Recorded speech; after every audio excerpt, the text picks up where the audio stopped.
For those serious about becoming successful, consistently profitable options traders, now is the time to build skills in technical analysis, market analysis, and applied volatility to get those results. We have multiple memberships, starting with our Go membership that teaches rules-based trading and our Pro membership that teaches more subjective trading. For more information, go to lockeinyoursuccess.com/memberships.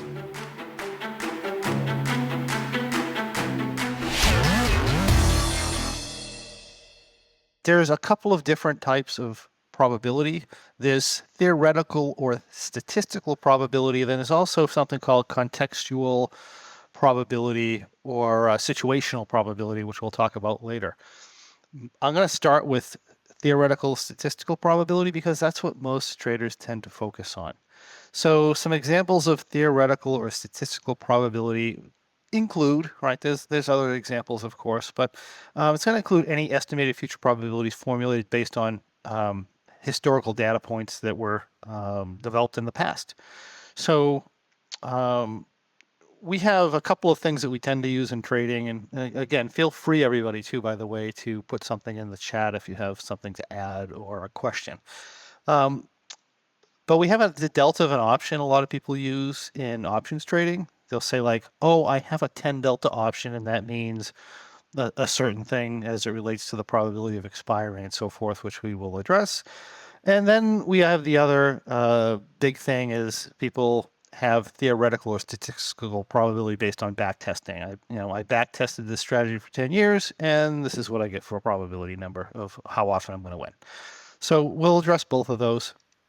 When we start talking about probability of option delta, so the thing that you're often told is an option with 10 delta has a 10% probability of expiring in the money statistically, right? So just a flat statistic there. But it has approximately but the other thing that you should realize is that it has approximately 20% probability of being touched at some point before expiring. So there's a difference between probability of touch and a probability of expiring. So theoretically, if you have a 10 delta condor, right, and by that I mean short strikes of 10 delta, that has a 90% chance of winning, assuming you enter the condor with a 10 delta and you sit and you hold that position until the end of the trade, right, until it actually expires. A condor using a 10 delta short strike has an approximate chance of 20% that one or both options are going to be touched at some point during the trade.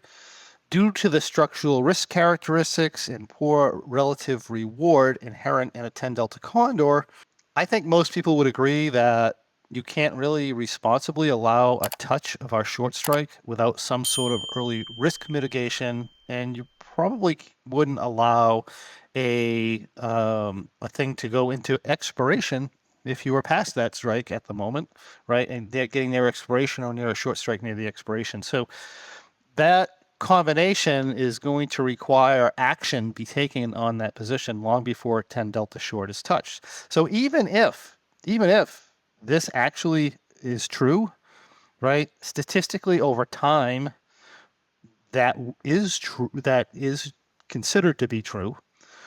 However, depending on what your risk reward is, again, you may not have the ability to do that. You're gonna have to take some sort of mitigation.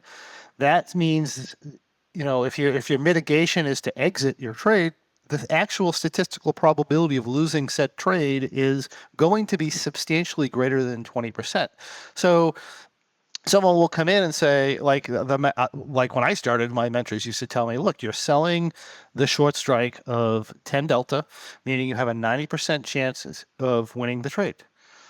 And that's absolutely not true, because I'm going to have to make some sort of a move or an adjustment or so forth to mitigate that if it comes in early. I may have to adjust it when it hits a strike that's 30 delta, right? Which means now I have a 30% chance of the market expiring there in that point, and I have a 60% chance because it's about double probability touching. I have a 60% chance I'm going to have to make some sort of a mitigation there.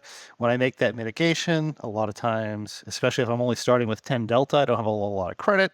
And then and a lot of times they'll exit at 80% credit on top of that. So if I have to cut my credit in half and I have to do it at 80% of maximum, now my risk reward is really crappy, right? Which is one of the reasons or problems with that strategy in general for a lot of different market conditions. So I'm just kind of pointing out that these items because it's reality. When we start talking about backtesting, when we're backtesting, you have to understand that's very different than live trading on multiple levels. And I'm not going to talk about all those levels, but I'll talk about a couple of them.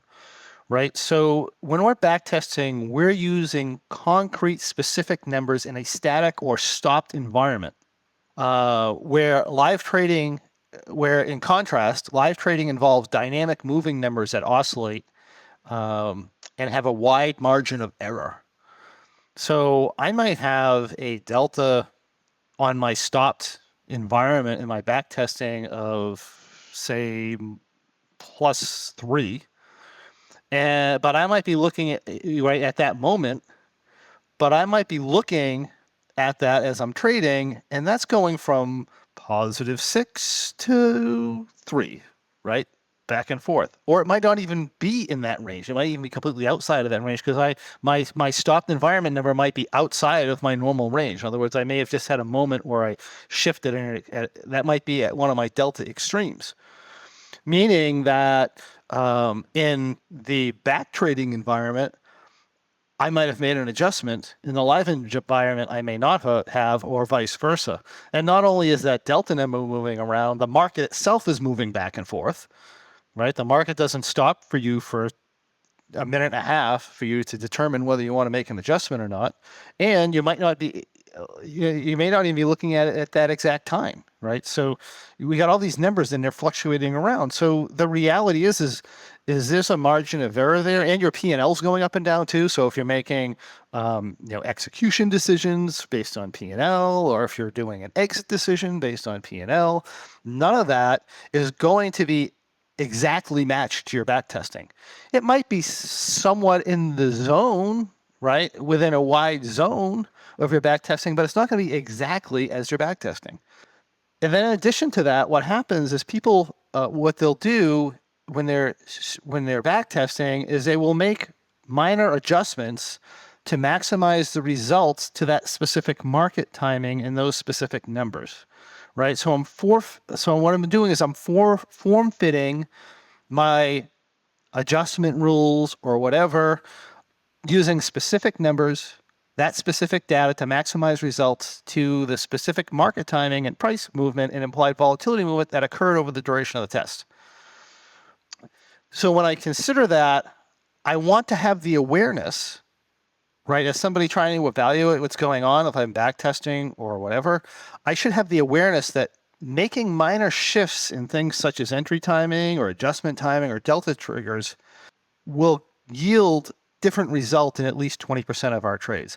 So one of the things that I talk about is, if you're doing M3.4U, for example, and this could be any given income trade where you make adjustments or make these types of decisions, right?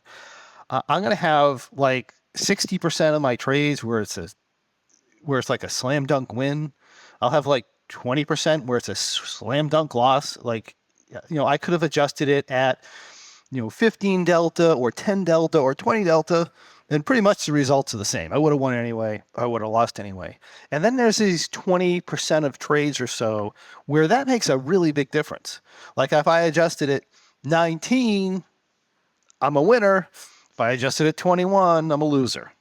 And what happens in backtesting when you make those minor adjustment shifts is, well, what a lot of people do, not everybody, right? Some of them have awareness, but what a lot of people do is they make that minor timing shift, and that wipes out 10% of the bad trades. And they'll do it another time. So in other words, it's going to be a certain amount you're going to lose no matter what, right? And they can't do anything about that because they can't make that big of a change and logically explain that, right?